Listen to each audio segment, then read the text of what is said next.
आइजा आप सबके गायिका शोभा पांडे आप सबके नमस्कार करतानी, प्रणाम करतानी। तो दोस्तों देखी बहुते सुंदर प्यारा सा बेटी विवाह माड़ो के गीत लेके अगल बनी। माड़ो छवाई के गीत बा, आप लोग सुनी जा।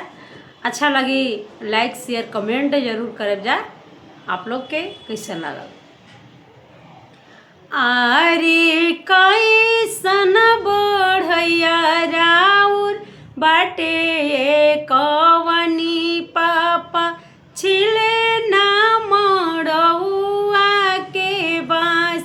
आरे कैसन बढ़ैया राउर बाटे कवनी चाचा छिले ना मड़ौआ के बाँस।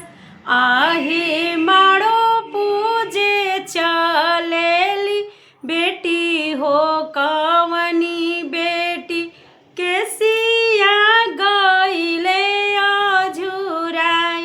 आहे माड़ो पूजे चलेली बेटी हो सुंदर बेटी के सिया गईले अझुराई। आहे कैसन बढ़ैया राउर बाटे कवनी भैया छिले ना मड़ौआ के बाँस। आहे कैसन बढ़ैया राउर बाटे कवनी फूफा छिले ना मड़ौआ के बाँस।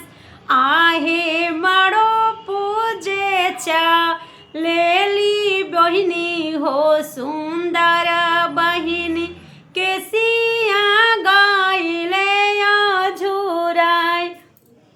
आहे माड़ो पूजे चलेली बेटी हो सुंदर बेटी के सिया गईले अझुराई। आहे कैसन बढ़ैया राउर बाटे